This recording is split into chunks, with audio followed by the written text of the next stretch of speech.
Okay, so welcome back. We are going to be doing 3.7, which is called building strong roots.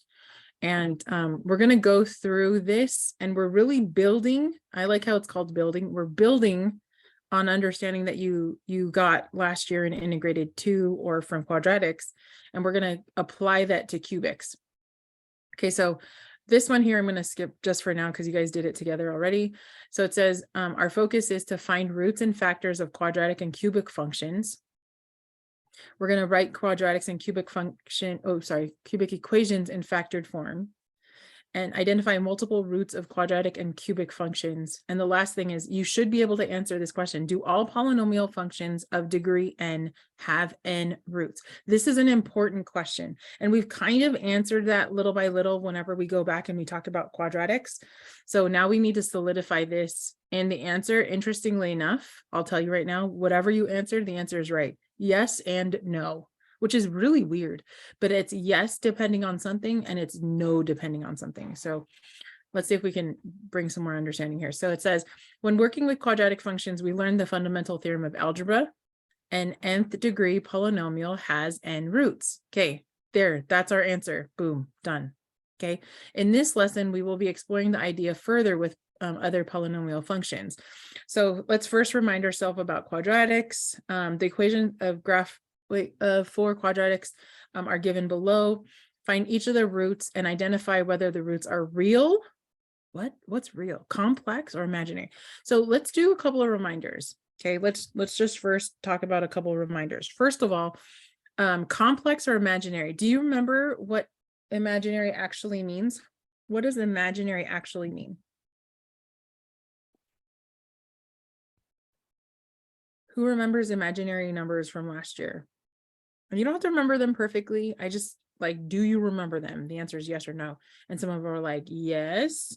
And good. What was the most important number in the imaginary land?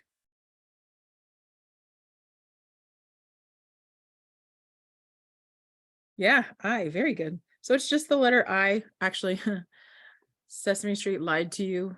I is not a letter. It's also a number, right? And I equals to the square root of -1. So this is the definition. I equals to the square root of -1. So now because of this, I can solve all quadratic equations and they'll all have roots. Now here, the interesting thing about the fundamental theorem of algebra, so all of them have n roots. So if you have a quadratic, this is a second degree polynomial, it'll have 2 roots. Okay. So it says find the roots for each and identify whether the roots are real or imaginary. Okay. So you guys looked at this one. Here it is, x squared plus x minus 6. Where do I find the roots? If you were going to tell someone, okay, this is where you find the roots, what should they be looking at? Like if I drag someone in here and I said, okay, hey, teach them how to find the roots, what should they be looking at?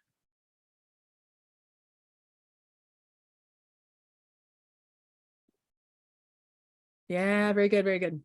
So I have a couple people answering this question really, really well. So the roots themselves is where the graph intercepts the x-axis. Sorry, I'm trying to copy this comment really quick. So if you didn't know this, now you know this. Okay. And technically it's is the x-intercepts or where the graph intersects. I'm going to write that down because these words sound very similar. So number one, it's the x-intercepts or where graph. Now these words sound the same, so pay attention. Intersects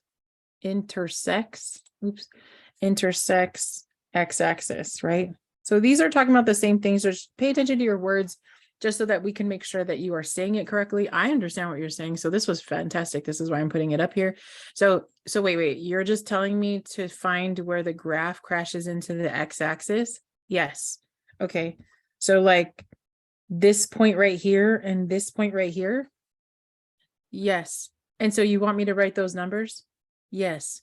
Okay, so 2 and -3, that's what you want me to write down? Yes. And then, so what are the types of roots? So you said real or imaginary? Imaginary has an I in it. Well, it doesn't have an I in it. So are these real roots, Miss Johnson? Yes. And I'm going to say 2 real roots. Miss Johnson, why did you have to put 2? Because I wanted to remind you that there's 2 of them. So that's all you wanted us to do? Yes. Does that make sense so far? Everybody okay with this so far? Everybody with me? So if you're not with me, get back with me. Get back. Come back. Come back. Okay, so here goes.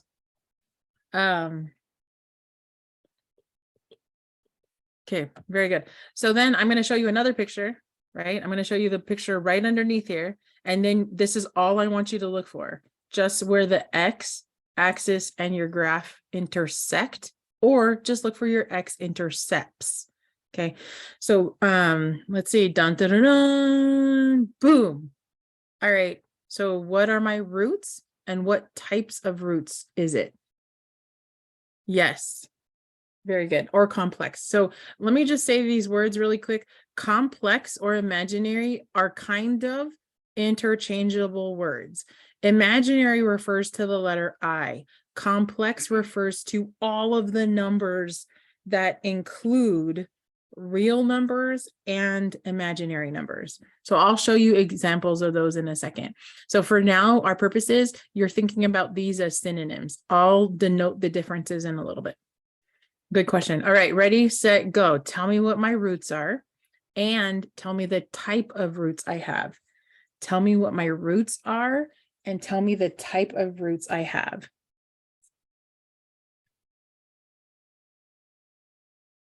So I need more than 2 people to respond to me, and I would love for you to respond in public. If you are wrong, we have your back, okay? No one's going to laugh at you and be like, ha, you're wrong. And in fact, in this class, right, if you help someone else figure out that you are wrong, right, then you actually get extra credit for helping them understand and saying, no, don't do this wrong on the test, right?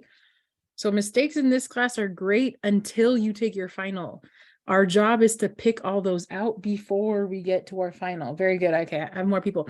So -2 and 4 was the popular answer. Let me just see if that's true. So B, I know you guys are gonna be like -2 and 4. So then I zoom in really close and then you're like, oh, it's not quite -2 and 4. And you're right. So Miss Johnson, you kind of tricked us on this one. Yeah, kind of. But I wanted to make a point, right? So the reason why it's not -2 and 4 is because if I plugged in 4, so plug in 4 with me. This is 16 minus 8 is 8, minus 7 is 1. So it's really close to 0, but it's not quite at 0. So how would I know exactly what the roots are, Miss Johnson? So here we can answer this question with this picture. What type of roots are they? Very good. Someone said the actual answer. Very good. Yeah, these 2 answers are still real. Why are they real? I'm going to just say something obvious because the answers here, they have them, right? They have x-intercepts, hint, hint to the future problems down there. They have them, but they're just not like nice numbers. So these guys live in the decimal land, right? The decimal or they live in the real numbers. They're not like integers like these guys up here. Okay, so yes, this is still 2 real roots. Ms. Johnson, how would you find the actual roots? 2 ways. Anybody know how I would find the actual roots here? Anybody know? No worries. Yeah, my best friend, Desmos. I would do Desmos and then I click on it. This is not Desmos, so when I click, nothing happens. It's kind of fantastic. The other way to do it, if you don't have access to Desmos or your teacher doesn't let you, I let you use Desmos, so no worries there, is that you can use the quadratic formula on this. Do you guys remember the quadratic formula? This is when I sing to my students every single year. I just sang this to my other class. X is equal to -b plus or minus the square root of b squared minus 4ac all over 2a. You're welcome. Yeah, I know you're thinking, Miss Johnson, why did you not take a career in singing? I know you're thinking that, but guess what?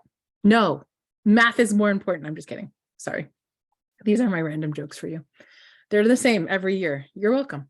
Okay, so I would plug in A, which is 1, B, which is don't get tricked. What is B?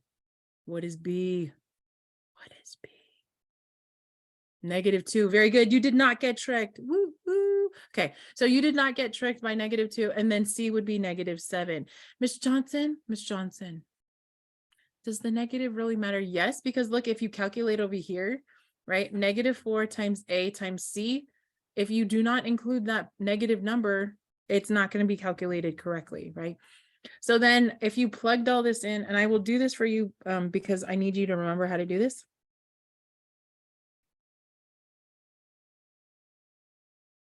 So this is how I do it. Oh my goodness, that was scary. Whew, our whole house shook for some reason. Okay. There you go. In case you're wondering why I was scared right now.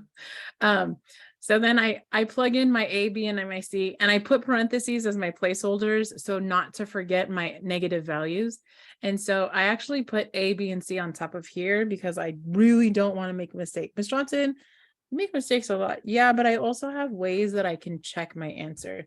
So that's what I'm going to encourage you guys to do. I'm going to check my answer here. Let's see. I said A is 1. I said B is -2 and C is -7. It hasn't appeared for you. Don't worry. It'll show up. And then I'm just going to start plugging everybody in. So I will sing. You tell me what value to put here. X is equal to negative. What do I put right here? -2. Very good. Miss Johnson, is that negative?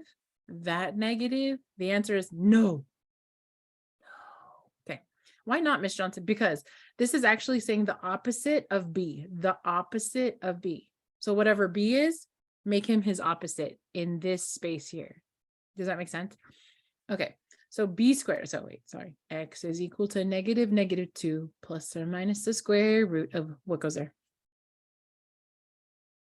Yes, Miss Johnson, -2 again. Yes, because look, B and B. Okay, -2 squared minus 4. What do I put here?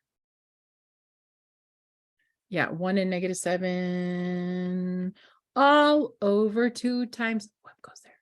Very good one. Okay. And then, so I will say this is like one of those things that look really, really complicated to do. But then once you plug everything in, I ask you this question. Does anybody see anything I can simplify here? And someone's like that -2, Miss Johnson? Yeah. What's the opposite of -2?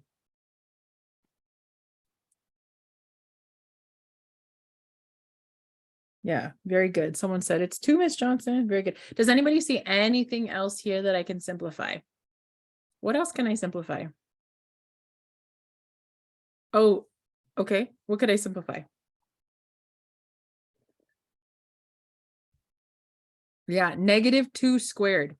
Dun, dun, dun. What is -2 squared? What's -2 squared?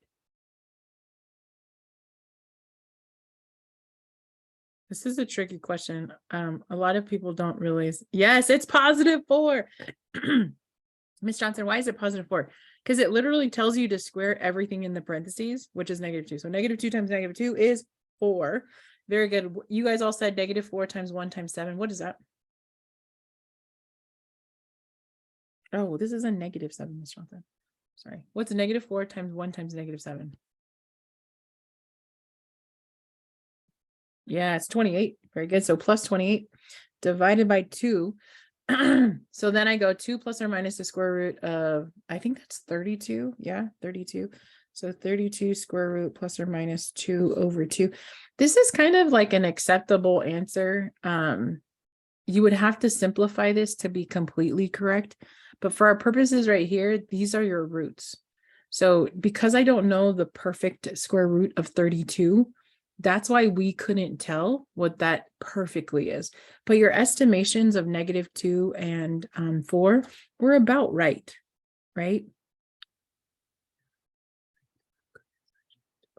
This, because this was a -7. I wrote 7 down. I was wrong. Yeah, so for those of you who are like, Miss Johnson, I don't want to be wrong in front of people. Miss Johnson is wrong in front of all these people. And guess what? I would care if my purpose was not being wrong, but my purpose isn't not being wrong. My purpose is making sure you all know how to do it right, right? And sometimes when you are learning how to do something, you're gonna do it wrong. Ask your parents about how you learned how to walk. I'm sure they'll have funny stories. I do. I have funny stories about my children learning how to walk. It wasn't perfect on the first time.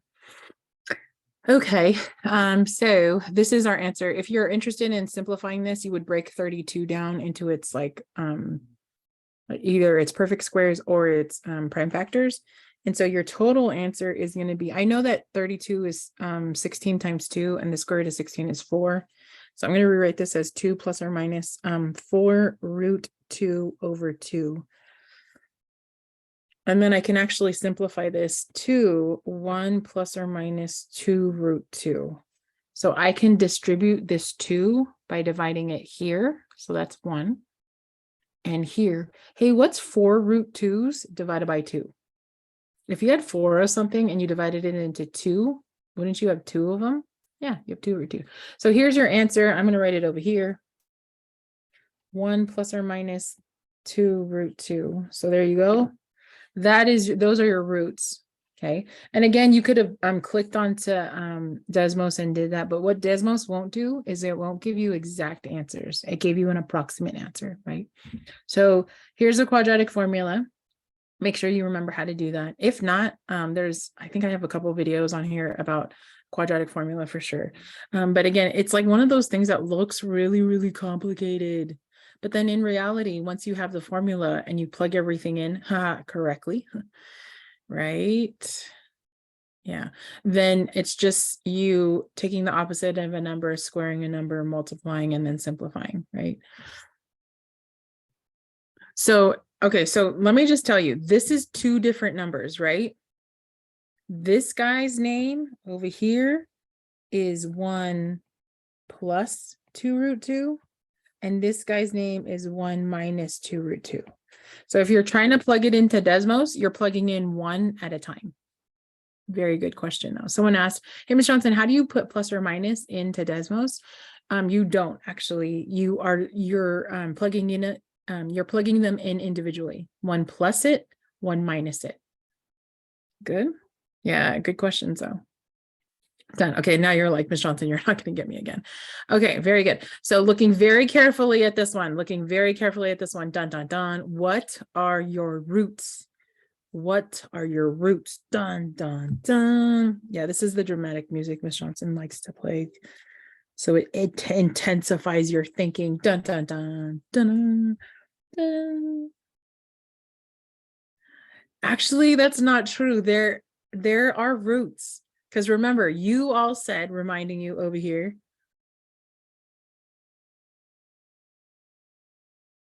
Yes, I do. Yes, very good. Someone said 1 real root, Ms. Johnson. Yes. So you guys told me up here. Remember, you guys told me it's the roots themselves is where the graph intersects on the x-axis. It's the x-intercept. So you guys are asking yourself, where does the graph touch the x-axis? And you're like, right there. Now, it's at 2, correct? And you're like, yeah, Ms. Johnson, it's at 2. Very good. It's at 2. Very good. What type of root is that? Is that real or imaginary? Yeah, it's still real. Ms. Johnson, why does this one only have 1 root? We will talk about that. That's a really good question. I like how it threw you off for a little bit.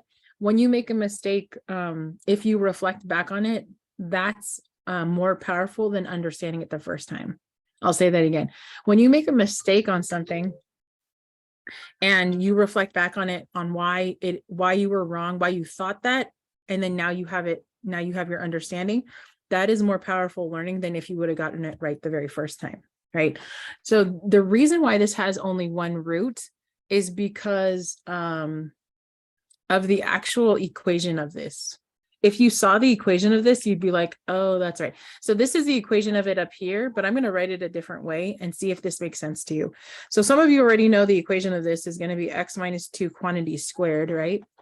And you're like, oh yeah, Ms. Johnson, I know why it's x minus 2 quantities squared, because it shifted in the x direction 2 times to the right, right? So this got shifted 2 times to the right. So there's one real root right here. And this guy has a fancy name, and I'll talk about it later, but just know that if actually here, I'll just show it to you. If I set this equal to 0, right? You guys would have did this thing, right? X minus 2 parentheses, X minus 2 parentheses equal to 0. Do you guys remember this?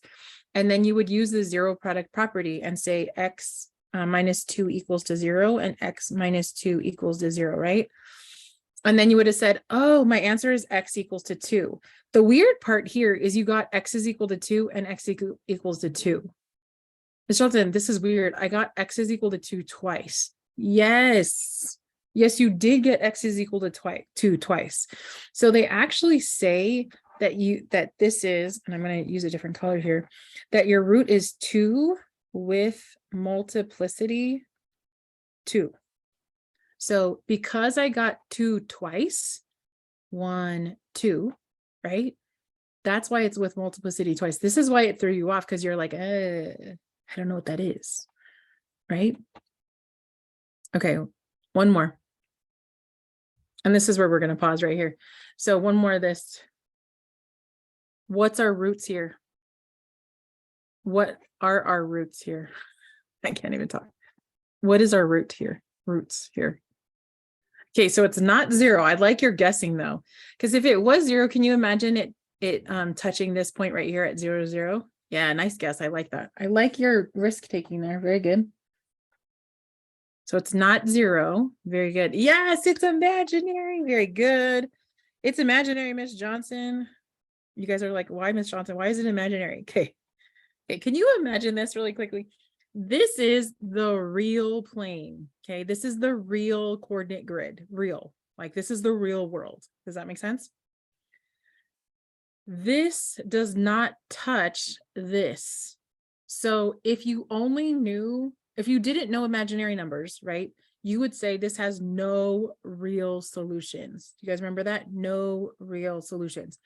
So like, can you imagine me saying that doesn't exist in the real world? That doesn't exist in the real world. It's almost implying that it exists, but not in the real world. It exists in the imaginary world. Does that make sense? So like, for example, what, Miss Johnson? Like, so for example, I'm going to say unicorns, and you guys are going to be like, no, they exist. Okay, just pretend with me that unicorns don't exist in the real world. Okay. Okay, so unicorns don't exist in the real world. They exist in the imaginary world. So same thing goes here. It doesn't touch the x-axis.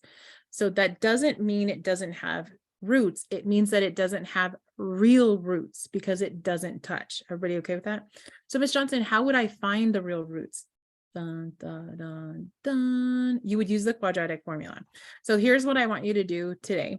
I want you to do the quadratic formula to find out what the roots are. And you're going to find that something happens very interesting in this area. Okay. And this is where we'll pause and we'll get to this. So one of the things that I hope you got out of today is this. I should be able to show you a picture like this, and you should be like, I know how to find the roots and the type of roots on this. And this is where we will pick up on Tuesday. Okay. All right.